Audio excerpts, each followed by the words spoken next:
Hello? Can you hear me? How are you guys doing today? Everybody seems really excited. So, thank you guys so much for coming. I thought there are so many great sessions in the slot. I was like, oh, nobody's going to show up, but we'll record it anyway. So, thank you guys so much for coming today. I'm Audrey Hughey, if you didn't know. And I am going to be sharing everything I can with you in 45 short minutes about planning and organizing. So you are in the right place today, and give me a show of hands if you can, if you have ever said, if only I had more time, I could finish more manuscripts. Yes. If only I had more time, I could finally take those classes I paid for. Yeah. Yep. If only I had more time, I could post to all the platforms and finally find my readers. So you are in the right place today. So real quick, a little bit about me in case you haven't heard of me. Why am I talking about this? I'm a natural nerd. So not everybody is into Star Trek Voyager, but I am, and I am unashamed, okay? And I love the episode where Seven, the whole crew gets kidnapped for a labor shortage, and Seven was made the efficiency monitor. And I was like, ooh, that's my job.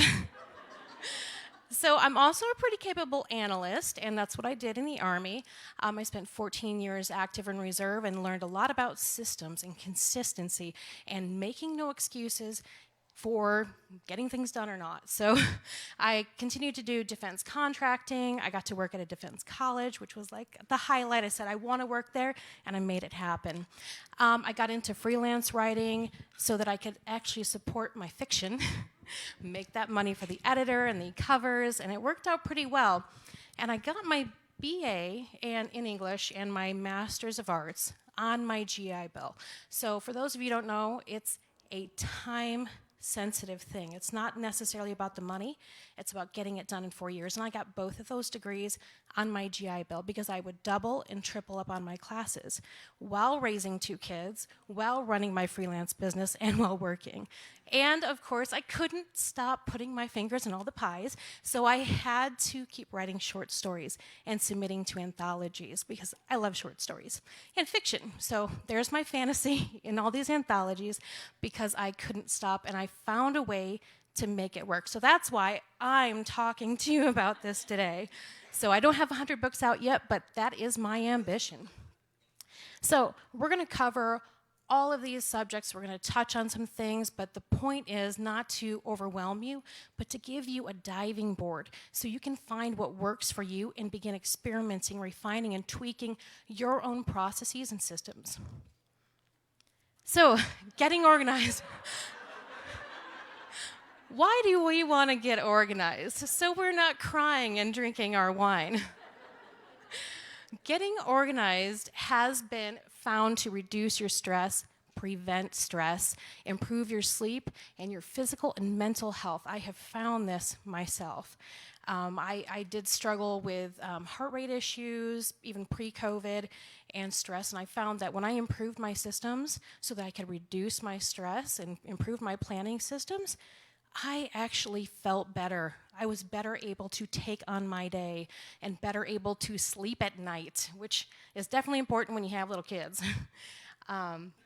So here I have a few things on this slide because, of course, I have a master's degree, so I have to have sources.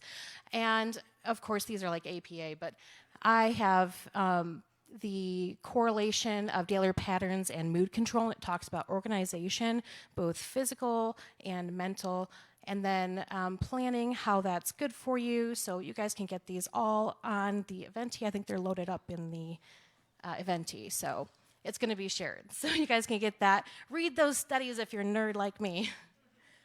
All right. Getting organized. When it comes to physical clutter, this absolutely affects our mental state. The physical clutter it prevents me from writing. That's why I like to go to Starbucks, so I don't have to look at the kids' toys while I write.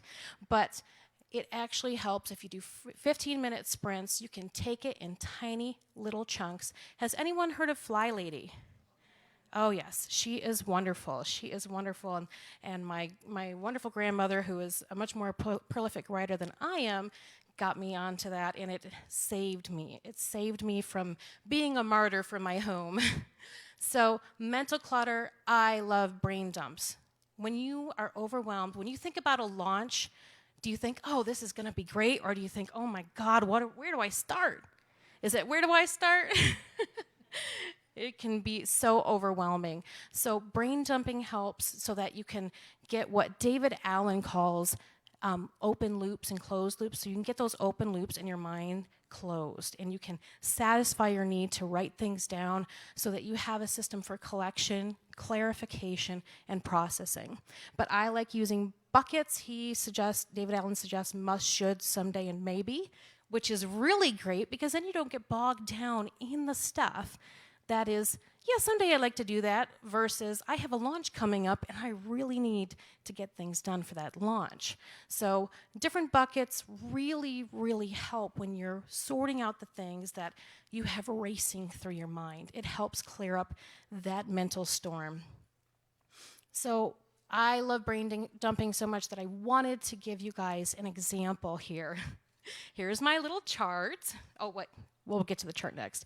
So, for example, I will brain dump, I will get everything off my mind, and I will not separate the lists. Because I tell you, if I have something that needs to happen in the house versus needs to happen with my family, or I need to call someone, or I need to schedule my oil change so that I don't ruin my engine, that needs to happen. That is important.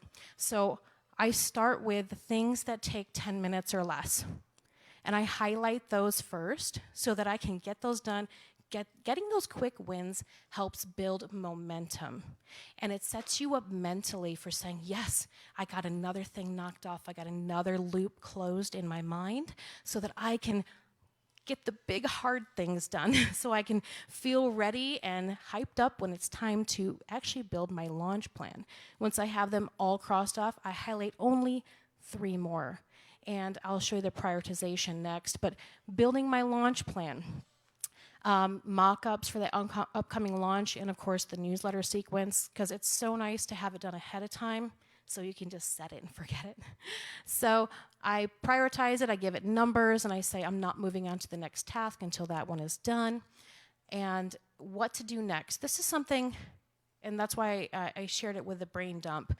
But somebody asked, how do I figure out what to do next? So when it comes to planning and organizing, it really is about getting those quick wins, getting those things done that are 10 minutes or less, because otherwise they are clutter. They're mental clutter, and they're clutter on your list of your brain dump. And especially emergency and pending deadline or things that take just 10 minutes or less, it's amazing what it does for your mind. And then prioritizing it. Easiest or fastest to complete, time sensitive, financial impact or detriment, and then, of course, it is separate from generating an income or having the greatest potential to generate income. So what do you guys think impacts your income more or your greatest potential to generate income? Is it making more graphics, or is it writing the next book? So that's what I mean by, prioritizing by that. And then things that further fulfill your vision or values. Because what are we doing in our lives if we are not living our purpose and fulfilling that intention through our daily actions? And of course, things that can't be delegated. I sure love delegating. Building your systems. Should you have lots of different notebooks that are scattered all around your house? They're pretty, but they may not be a good system. So you can use digital, analog, or some combination. I use a combination. As long as it is contained, it is organized, you know where it's at, and you have, here's where I collect my tasks coming in. Here's where I clarify what needs to be done and when. I prioritize, and then I process. You can use any combination of systems that works for you. That's one thing I love about 20 Books to 50K is nothing is prescriptive. There is no magic bullet. There's no one way to do it. It has to be different for everybody.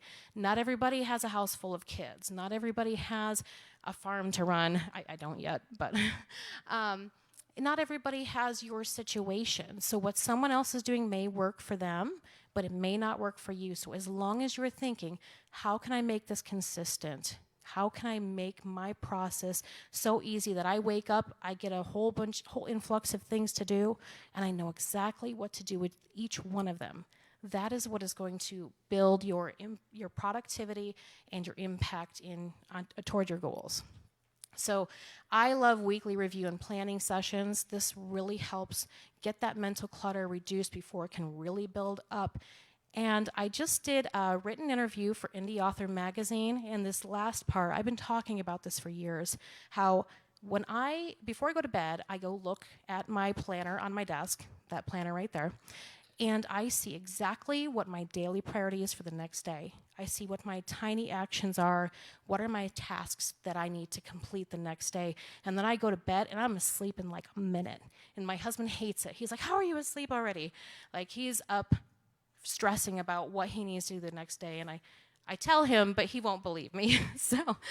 But I found when I was doing research to have sources to back up my answers for this article, that it was proven in a study that those who had looked at their plans, and more specifically the actions they needed to take the next day, had better and more sleep than those who had reviewed what they had accomplished that day. So it actually clears your mind. It gives you better mental state for sleep when you review that stuff. So isn't that neat? I hope you guys check out that article. I had a lot of fun putting that together. So some tools you can use, planners, of course, but you don't have to. There are digital planners as well. There are PDF printables and physical planners, but there's so many ways to do it. Daily schedulers and task trackers. I love a tracker because when I'm trying to refine my schedule or figure out where my time is going, I just create my buckets, I create my categories, and then I start a task. Whenever I start doing housework or doing writing or social media, I start the timer. And especially with a newborn baby, it's really important for me to understand where my time is going. And that allows me, it empowers me to find those pockets where I can still write for NaNoWriMo, where I can still promote my book 1 before my book 2 comes out, where I can still work on pre-orders and things like that. I need to find those pockets so that I can hyper-focus my actions and make sure it's having an impact on what I want out of this life, especially creatively. So there's all sorts of different things you can do. I love the meditation as well. These relaxation activities can really help you get clear on your creative purpose. Meditation is really helpful for that. Asana, that's how I coordinate with my team, and they have a free version now, so that's fun. Of course, Brain Dump, and you can make that fun with all sorts of things. And then there's this great article by Forbes, if you want to look it up, De-Stress Like a Navy SEAL, and this actually is related to planning and organizing. So I wanted to include that for you guys. It is so enlightening what you can learn from that. So setting your goals. This is something that's so crucial to planning. I don't want to plan my life around just posting the next thing to social media, just trying to find the next review. I want to plan based on my ultimate vision. I have to look very carefully at every goal to make sure that it is in alignment with what I feel is my purpose here. What I feel is my daily reason for being here. I believe it is to create, to share, to empower others. So are the actions that I'm taking daily fulfilling that vision? That is why I look at my goals, and I start from that when I create my yearly goals. It is based on that. And then quarterly, monthly, weekly, my daily top priority, how does this help me fulfill that purpose? If we're not living a purpose-driven life, what are we really doing? So planning, I love planning because it is all about owning your time. Again, I believe in living my purpose. I believe that what I was doing for the military and in defense contracting was also in support of my vision and values and in being part of the team serving something greater than myself. So I still feel like I was living that, but every day when I wake up, I am so much further from the person who used to believe, God, I wish I had more time. Because I do have time. I have as much time as I am committed and devoted to my purpose. So vision and purpose, this is crucial. I want to give, and the more I give, the more I can receive in love and in empowerment and community. What is better than this community? What is more inspiring than this community? I don't think there's much. So another thing I have to do is I have to limit my yeses. So a lot of people will ask me for my time, and one of the hardest things to do is say, I'm so sorry, I already gave away my 3 yeses this week because I only have so much time. And if I keep giving away my yeses this week, I can't do the bigger things that have the greater impact. So limiting the yeses is a little teeny thing that I do in my weekly planning when I'm trying to foresee my schedule, which is not always foreseeable, but I say, this is how many yeses I have this week, or this is how much time I have to devote to yeses. And it can be anything. Single top priorities for your day. This is something that is sacred for me. What is the one thing I can do today to move the needle forward toward my goals? What is that one thing? Because we can't have 3 top priorities. There is one thing that is above everything else, the thing that is most impactful to fulfilling your vision, your sense of fulfillment and purpose. What is that? Make sure that you're doing it. And it can be, hey, I need to get all my social media done on Monday. I love doing that. I love having it done for the week or doing batching. And then I'm like, yes, so I'm still reaching readers. I'm still putting out something that may be inspirational to other writers. And I'm still putting myself out there, being visible, getting over my fear of visibility and being vulnerable and serving and still fulfilling that purpose. So sometimes it is little tasks, but as long as you think about that when you're setting that daily top priority, how does this further my efforts? How does this make an impact? So building in sacred time in blocks. Let me tell you, this is tricky with a newborn. It is so tricky. I just got my 6 weeks clearance before I moved out, or before I flew out here, and it was so hard to leave my baby at home, and so hard in the week before that to begin NaNoWriMo and try to get my words in. But I found that going back and staying flexible, I did not lament that I had a child, another child, third child. I did not lament that. I did not say, oh, woe is me, I can't get my words in. I said, I will hold the baby in one arm and I will one hand type with the other. If I have to, that is what I'm going to do. Did I make my word count yet? No, because I was packing for Vegas and really excited. But I am determined when I get back, that is what I will do. When I had a moment, I would be doing exactly what I think it was Michael said, and I was falling asleep at the keyboard because the baby had finally fallen asleep. Even though I write better in the mornings, I knew that I had a little pocket of time and I wanted to make an impact and keep making steps towards my vision and my goals. And I write pretty dark, but I think meaningful thriller works. So that to me is living my purpose as well as sharing those messages. So anyway, building those sacred time blocks, sanitizing your digital and physical workspace.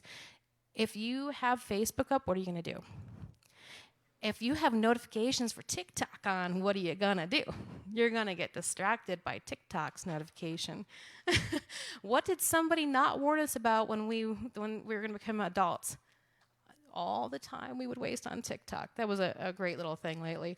But I actually turn on timers. So if I do want to stop and check my social media and respond to comments, because I really want to interact with people, that's really important. Engagement, and especially authentic, genuine engagement with other people, readers or authors, or building those network connections, is I set timers. How many people have spent more than 15 minutes actually responding to reader comments on their social media? Not scrolling, but just responding. Okay, We got the one. So a lot of times it doesn't really take us that long, but we get sucked into the scroll. So I set 15 minutes, I respond to whatever comments I have, and then I move on. I get off of it. Otherwise, I'm not living my purpose by scrolling. I might find something I like in that 15 minutes, but I don't need to scroll for an hour to find something meaningful to share with others. I need to be getting to work. I need to be living my purpose as a creator so that I can share what I create with others. I can't have that much of an impact for other people if I don't show up. So, and I'm not showing up by scrolling. Oh, one last thing I had on here. Scheduling the self-care. This is something that is so hard for us to do because we want to work. We want to get the things done. And you're like, oh, self-care, I'll get it done. I'll reward myself when I do this, when I do that. Self-care isn't something that you should be waiting for. It is something that you should be doing to improve your cognitive function. Self-care can be, you know what, I'm not feeling good this morning, so I'm going to make myself an extra good breakfast so that I have peak function, peak possible function this morning.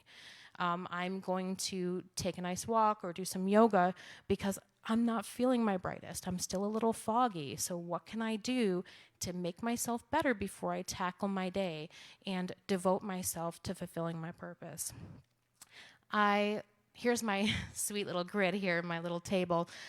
My top priority, this is kind of how I do it now with when I'm busy, when I have a newborn. I don't do hourly scheduling, but I'm ready when she's ready to take real naps. I'm going to be ready to refine my scheduling to adapt to this changing lifestyle. I think that's one of the most impactful things for me and getting things done and living my purpose and feeling fulfilled in that is that I don't get attached to one way. I'm constantly refining my processes. So almost 2 years ago now, I had both of my stepdaughters move in. And it was not easy, but I devoted so much time to them, and I knew that that was important then. So at first, I was, it's not an overnight thing to be able to embrace change. It's like, no, this is my time. This is my time to do this. This is my time to go have my coffee. This is my time to write. Don't talk to me. You can't say that to children who need you. You simply can't. If somebody needs you and they're coming to you for support, that is the most important thing I can do in that time. But now it's become such a good practice, and it helps that I had years in the Army to just be ready to take orders, just be ready to move whenever they told me. But for this, it has helped me so much to say, yep, I have a new baby coming and I am ready to adapt my schedule. I'm not going to lament it. I'm not going to cry about it. I'm just going to do it. Sounds simple. It takes practice, but it's worth it. And this is how I do things now. Schedule my social media for the week is my top priority. That doesn't mean I don't write. That doesn't mean my writing doesn't take up an important part of my day. It's just that I know I'm going to write before the older kids get home. And then before they get home and after I've had my best time, I'm going to do my social media. And of course, this is all around the baby schedule, but I'm okay with that because I have planned for it. And if things don't go to plan, it's okay. I know I can make it up. But I typically plan in these blocks like this so that I have the evenings free to really spend quality time with my family. What's more important than that? The legacy you leave is what you leave behind in others, how you inspire other people, I do believe. And I want to inspire my children to live their purpose, love their families, and not live running themselves into the ground. I don't want to see my children do that. And when I think about my inner child, I say, don't do that, honey. Enjoy life. Enjoy what you do. Enjoy creating, but don't make it this thing where it hurts you physically and mentally. So preventing burnout. Has anyone ever felt like that? When you're so done, and I tell you, after I'm finished dating and quadruple checking my dating and my page numbers on my planner, because I do every bit of it myself. I don't hire a formatter because I'm too ambitious like that. So I had created the whole thing when I realized I had just formatted it. I was like, okay, that works. So my eyeballs bleed after I'm done looking at those date numbers, and I feel like that sometimes. But how do we prevent burnout, right? I schedule my self-care. Who is your MVP on your team? Who is the talent? Exactly. You are the talent, and you need to be able to treat yourself like you are the talent. What would you do if your MVP designer, say you have a whole team, your whole team and your designer that's most crucial, are you going to tell them, I need you to work 12 hours today? You have to say no to your family. You have to say no to your needs. I only want you to take 2 15-minute breaks. Would you ever talk to somebody like that? No, we tell them, you take care of you so that you can take care of me. You take care of you so you can give me your best. I want you to give you your best every day. And there's a planning fallacy where typically we plan for things to go better than they actually do. Like when you, for example, plan a drive to work, plan a commute to work. Now, planning fallacy isn't about planning incorrectly. It's about our attachment to the plan. So if we plan it'll take about an hour to drive to work, but then we hit a detour, we hit construction or an accident, we get really upset that we're going to be late. So we're really attached to the plan that we had versus staying flexible, knowing that we cannot foresee the future. If you can, lottery numbers, please, and I will hire you all.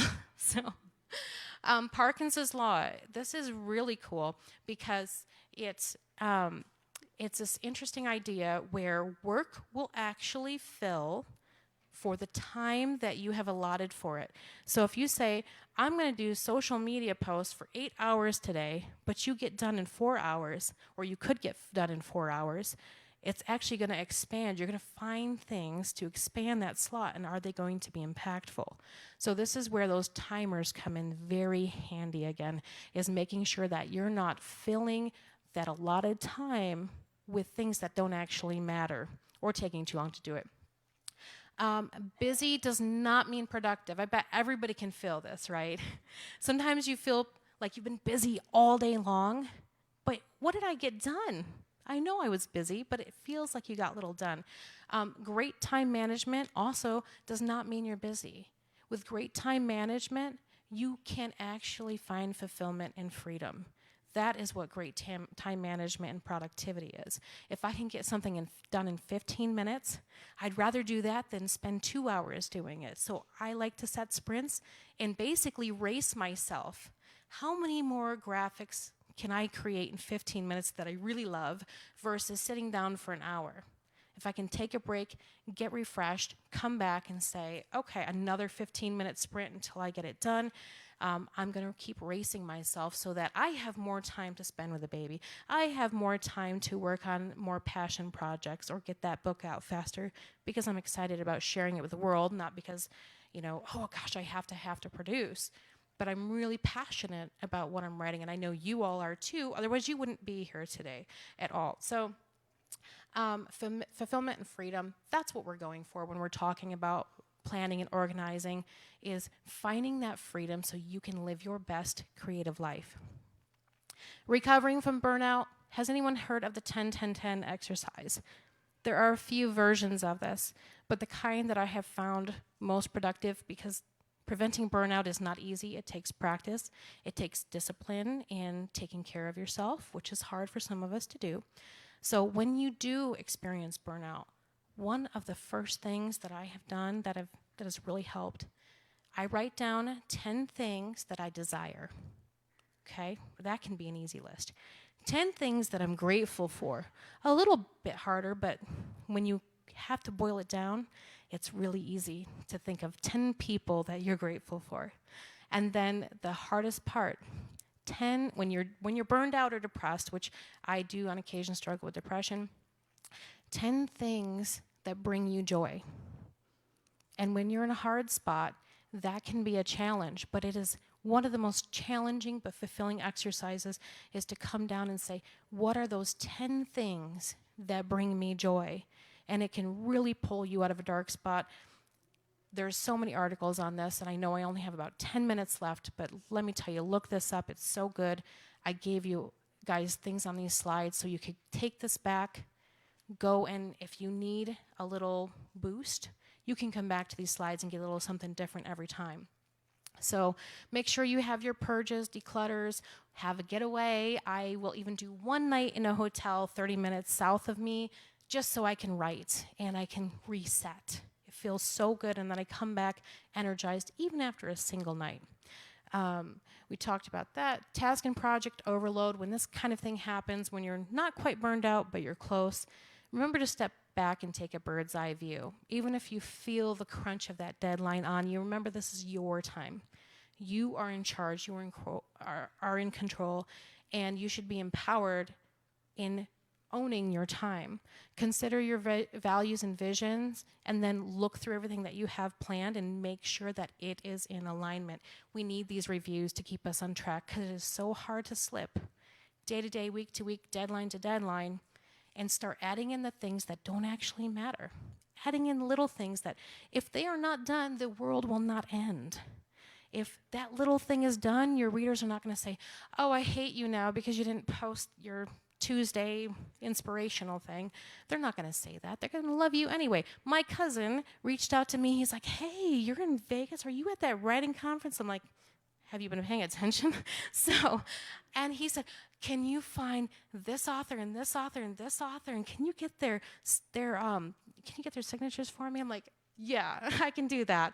But your readers, they love you, even if you don't know it, and they understand. They want you to take care of yourself. And of course, live in alignment. I believe when we are feeling fulfilled, when we are feeling joy in what we are doing, we create our best work. So, tips and tricks for your sleeves, accountability systems. I love these reviews. And my battle buddies, so my writing buddy is back there in the corner, and every single week we talk. If we don't talk in person, we get on a Facebook call or a Zoom call, and we hold each other's feet to the fire. So someone who can lovingly nudge me, and then of course I love having someone who can say, no, you're starting to make excuses again, get it together. Because I really love having that. If somebody is coddling me all the time, I will not be uncomfortable enough to change it.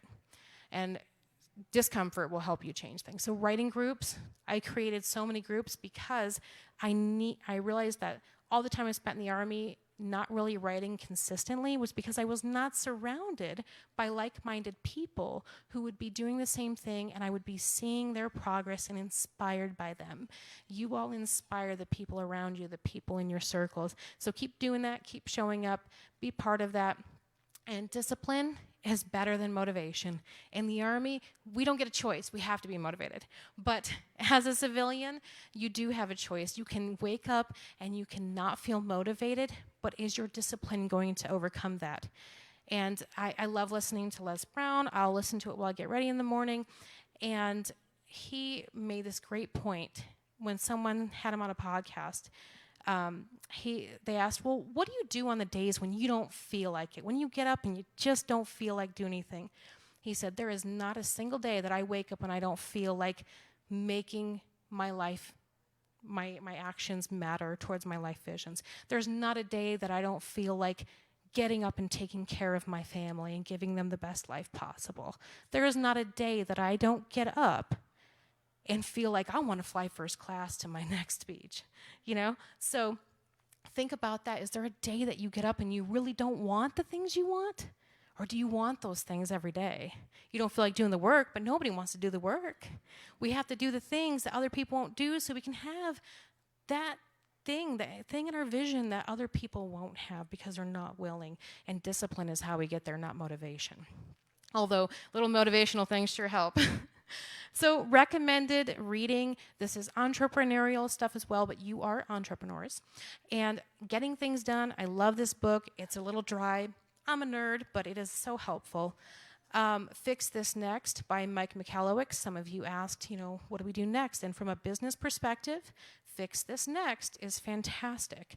And the E-Myth Revisited by Michael Gerber is one I don't have on here, but it's absolutely applicable to everyone in here who really wants to make a living with their writing.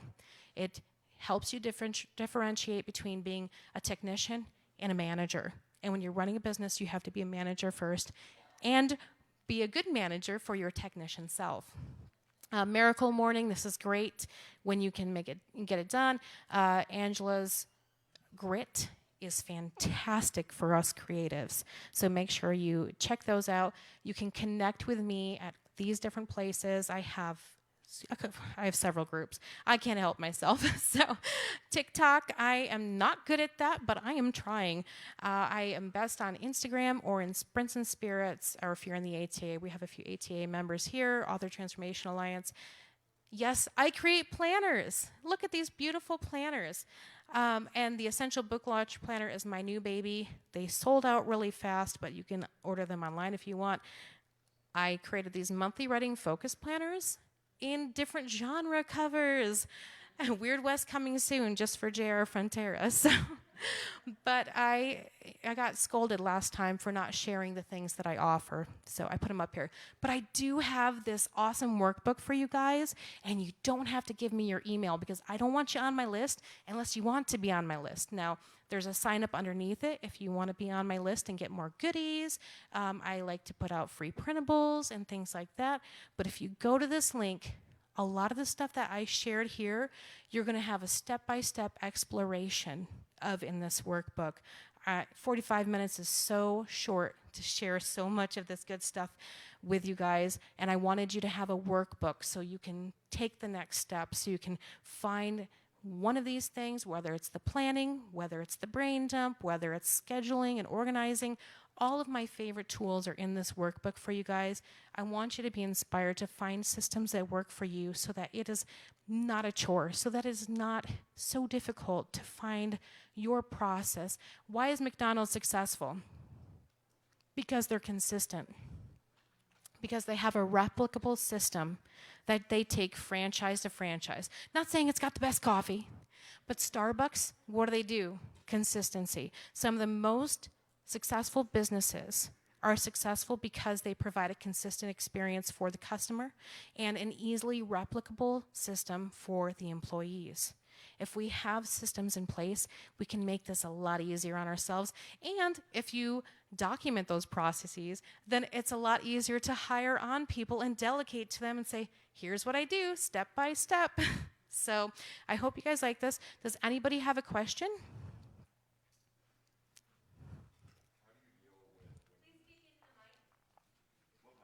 Oh, sorry. How do you deal with when you miss one of your planned sessions? So like, you know, the fallout from that, where instead of spiraling into kind of missing something else and something else and something, you know, if you don't mind. Sorry, one more time. Oh, sorry. How do you deal with when you miss one of your plans? So if you have a plan and you know something comes up and you miss it, how do you deal and not go into a spiral and miss something else and then the next thing? So when I am going through, I'm fulfilling my plan, I'm executing my plan, and something is missed, and then when I realize it has been missed, then what I end up doing is I stop, I recenter, and I look at my priorities. Is the world going to end if this thing isn't done, or if it's done later? There may be fallout. Yes, I have missed a deadline. I tried to push through when I had COVID and fulfill my pre-order, and it was just not happening because I had COVID. So yeah, I had to go to the ER twice. It was not fun. But did the world end? No. And I survived COVID, so I consider myself pretty darn lucky, and it helps me keep it in perspective. Does it affect my health? Does it affect the physical health and safety of my family? Are my readers going to be mad? They might be mad, but can I make it up to them? Can I share something more with them? So I stop, I prioritize, I figure out how I can make amends and make it better. And if you're getting a 404 error, I can fix that before we leave this room. So I swear I got it done. But anyway, but I stop, I recenter, and I have practiced. I have practiced year after year at becoming adaptable, because that was something that was pressed upon us in the military, is building our mental resilience. And resilience to change is one of the best skills you can have. So I hope that answers your question. I hope it's helpful. Anybody else have any questions? I know it was a little fast. There we go. Do you use erasable pens in your planners? Yes, I love my erasable pens. They're friction, but there's other kinds. Oh, I love my beautiful pens. And that actually has kind of this mental aspect to it as well, because with the erasable pens, I know that my plans can change. I'm accepting when I decide to use that erasable pen that my plans can change and it's going to be okay, because I don't have to scribble it out if I want to be pretty. I can just erase it. I can start over every week, every month, every week, and every day I have, and maybe even every hour, I have an opportunity to have a clean slate, to have a fresh start. And that is one of the most beautiful things. Even I can take a bad day and I can turn it around if I take a breath and I'm willing to have a fresh start. And I hope you all can have that as well and enjoy what I have created for you. So thank you so much for your time. We have 18 seconds left. I just wanted to ask her where we can buy the work.